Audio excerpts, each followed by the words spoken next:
I'm going to talk a little bit about what is a problem that's vexed us all as trauma surgeons over the years, and that is post-traumatic arthritis.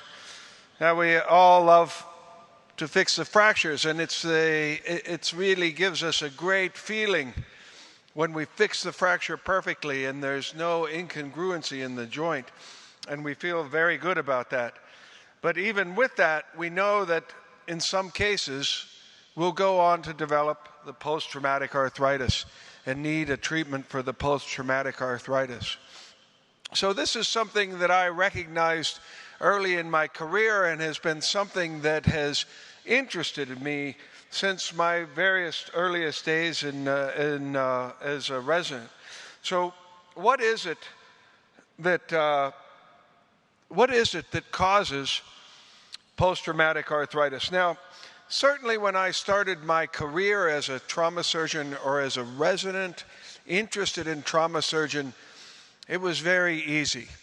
You have an incongruity in the joint, that decreases the area, that increases the stress, and that leads to arthritis. We all know that as young trauma surgeons. That's why we fixed the joint. That's why we made that's why we operated. We operated to take care of this problem, to make sure that the area was not reduced. And there were some early studies in the 60s and 70s.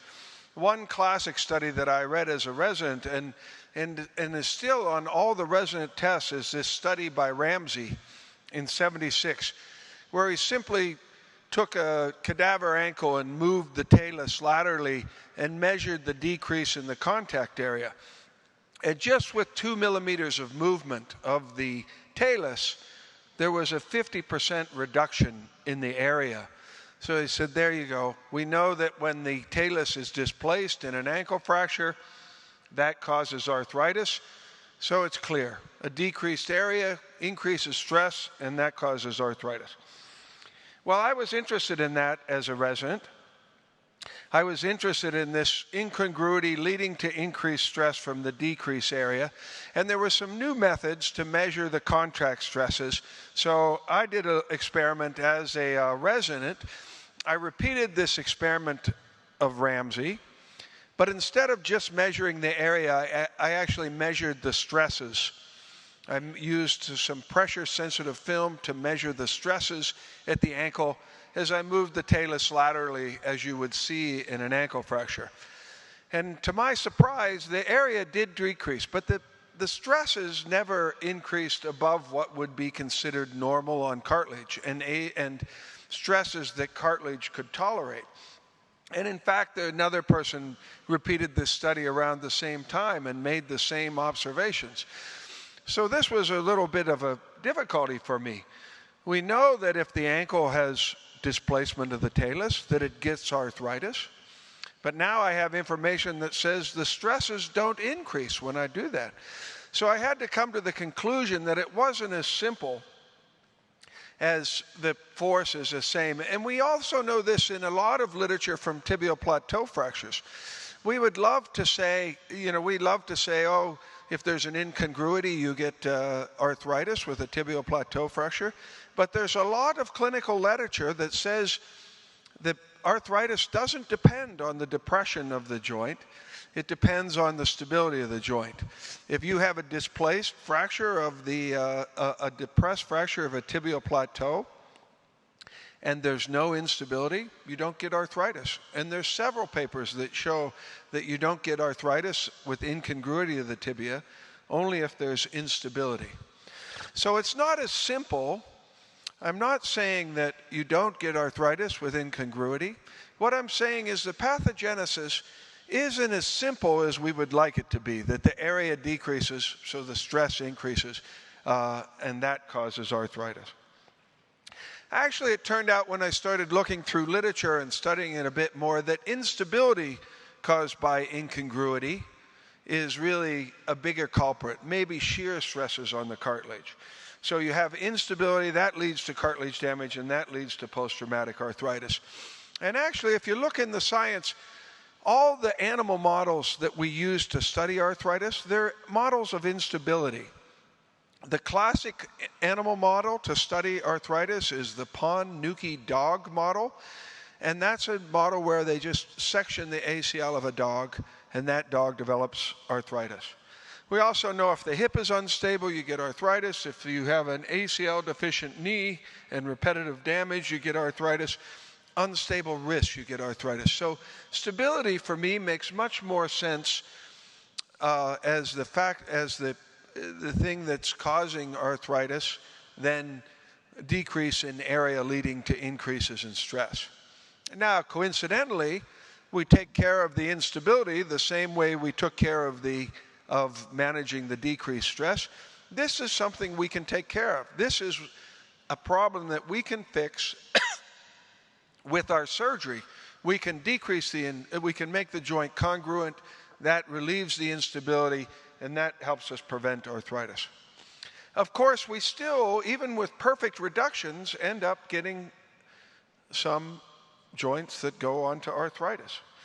The instability, this was the instability of acetabulum, we know, but we say some joints, even when we've reduced them perfectly, they go on to get arthritis. And we've always said, the impact injury, and that's probably right.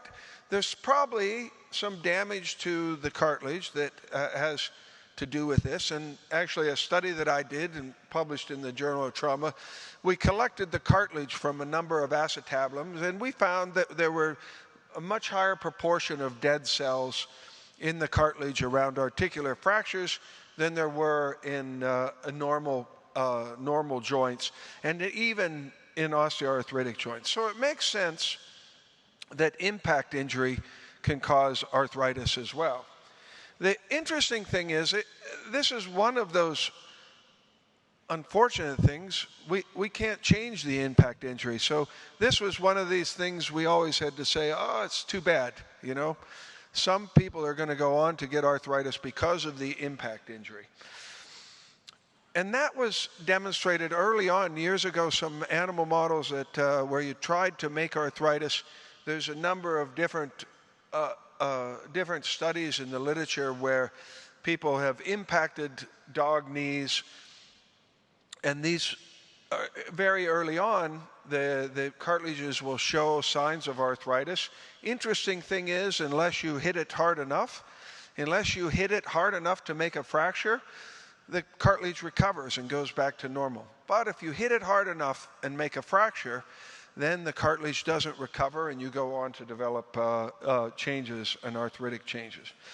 As I said, that was always a problem for us, though, because we felt there was nothing to do. But actually, recently, we have some more information that says there may be things that we can do about this. So if we take cartilage in an animal model, or we take cartilage out of a body, out of an animal, say a cow, and we put it into an experimental situation where we can impact it, we can study the chondrocyte death.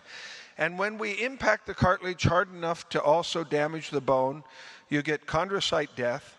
You get a collagen rupture that then causes problems with the chemical makeup of the cartilage, which is glycosaminoglycan loss. And that then leads to early changes in the cartilage that we've seen in the animal models, the death of cartilage cells, or apoptosis. But the big thing that we've noticed lately in the last 5 or 6 years is this cartilage death and the tearing of the cartilage, the disruption of the collagen structure, and this loss of glycosaminoglycans, it causes an inflammatory response. Early on, in the first 3 weeks, there's a pretty big inflammatory response. And if you follow this inflammatory response, the inflammatory response causes enough additional damage to the cartilage that then over a period of time, it develops arthritis. Now, if we can stop this inflammatory response, we might be able to do some repair.